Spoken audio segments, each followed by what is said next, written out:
A lot of horror games now try to capture young audiences. Some big examples are Hello Neighbor, Garden of Banban, and Poppy's Playtime. Go to your nearest Walmart after this video and take a look at the toy aisle. I guarantee you'll see merchandise of one of those games. These games piggyback on the empire Five Nights at Freddy's created. Its young audience has spawned this massive franchise with so much merchandise. A lot of it kid-friendly. But there's one element these new games are missing.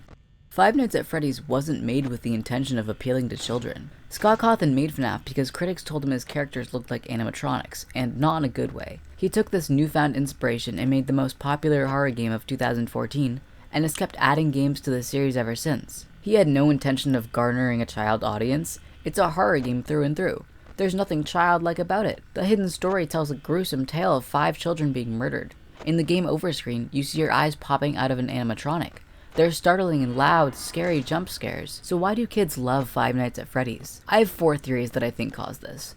The most obvious one, and probably the cheapest one to say, is the characters. Kids, for the most part, love cute things.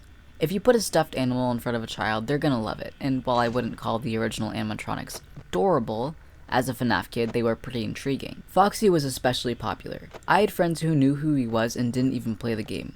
One time, my mom showed me a chibi video of him singing in it.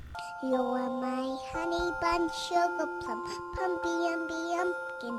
You're my sweetie pie. The characters are designed to entertain children. That's the whole point of the restaurant, so I think it makes sense people love them so much. I personally think they're a good combination of unsettling and appealing. Any adult who would go there would be thrown off, while any child would be captured. That's how Chuck E. Cheese was, and they were pretty popular for a while. This is kind of sad news. Children's restaurant and entertainment chain Chuck E. Cheese could be going out of business permanently. Another factor is that the night guard is faceless and speechless. There's no adult character, no voice of reason. This feels more digestible to a child audience than, say, having someone like James from Silent Hill 2 or Leon from Resident Evil. There's no massive emotions being projected from the main character that the audience has to consider. Theory 2 is the finances and gameplay. First off, Five Nights at Freddy's is $5. It's easy for kids to find $5. The game was also available on mobile early on, making it even more accessible.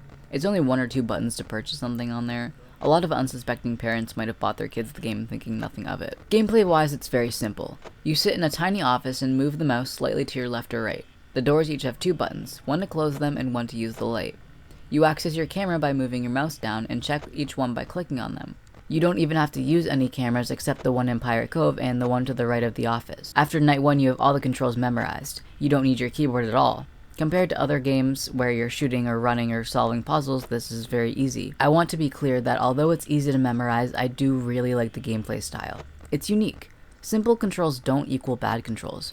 My point is that kids can get the hang of it easier than any other horror game out there. It makes FNAF more appealing. Why pick a game with a dozen different buttons when you can pick the one where all you have to do is move your mouse around and click? My third theory relates to my own childhood. I've talked about it before, I grew up on YouTubers. If I saw a YouTuber playing a game, I wanted to play it. A lot of kids were like this. Five Nights at Freddy's happened to be covered by every major YouTuber. Markiplier played it, Jacksepticeye played it, Smosh played it, PewDiePie played it. It was a major success on YouTube. The problem is kids mimic what they see. All of these YouTubers had large child audiences at the time. This isn't their fault, they can't control their audience, but it did introduce a lot of kids to FNAF. A lot didn't actually play the game, but they could tell you every detail because they watched their favorite YouTuber play it instead. This also helped get rid of that scary factor. When you're actually playing the game, you can't hide from the jump scares. If you're watching someone else play it, you can listen at a low volume or check the comments for jump scare warnings. That makes it way more digestible for children. That's how I started out. I watched Markiplier play it. Still got nightmares though. My final theory is, well, kids are grim.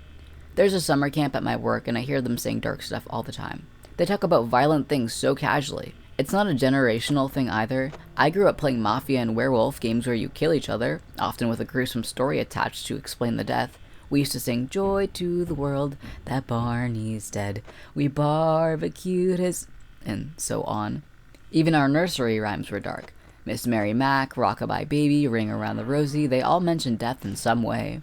Kids think they're braver than they are too. If you tell them they're too young for something, they'll double down and want to interact with it more. All these elements I've talked about help me picture why Five Nights at Freddy's got so popular with kids. It was so easy to digest and simple to play that any kid would have a good chance of getting into it. It's why I loved it so much. I don't think any horror game trying to appeal to kids can do it now without seeming lazy. Five Nights at Freddy's worked because it wasn't on purpose. If Scott Cawthon had planned the game out for kids at the very start, he wouldn't have had a very popular game. I would argue that horror was very adult-based until FNAF and hasn't been the same since. Five Nights at Freddy's is an irreplaceable series, and the audience isn't outgrowing it. Kids still love this game, and so do the adults who grew up with it. It's bound to succeed for a long, long time thanks to its accidental success with child audiences.